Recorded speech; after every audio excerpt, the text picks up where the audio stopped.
السلام علیکم ناظرین، سوشل ٹویٹر میں آپ کو خوش آمدید کہتے ہیں۔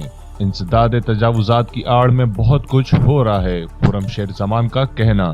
کراچی کے مختلف علاقوں میں تجاوزات اور غیر قانونی تعمیرات کے خلاف آپریشن جاری ہے۔ آج خاردر کپڑا مارکیٹ اور موت انداز کے اطراف گلیوں میں فٹ پاتھ پر بنائے گئے چبوترے ختم کر دیے گئے۔ Pakistan Tehreek Insaf P T I کے رہنما خرم شیر زمان کا معاملے پر عدالت جانے کا اعلان کر دیا ہے۔ ان کا کہنا ہے کہ انسداد تجاوزات کی آڑ میں بہت کچھ ہو رہا ہے۔ 4 گلیاں توڑ کر باقی گلیوں سے آفیشیل بھتہ شروع ہو چکا ہے۔ رہنما پی ٹی آئی کا کہنا ہے کہ کراچی والوں سے پی ٹی آئی کو ووٹ دینے کا بدلہ لیا جا رہا ہے۔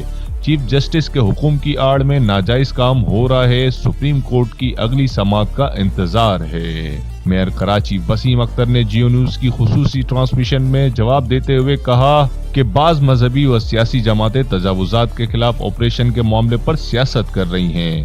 سپریم کورٹ کے احکامات کے بعد تجاوزات کے خلاف کارروائی کی گئی، جو غلط کام ماضی میں ہوا اس کو درست کرنے جا رہے ہیں۔ سابق ایڈمنسٹریٹر کراچی فہیم زمان نے کہا کہ کراچی میں لاقانونیت بڑھ گئی ہے۔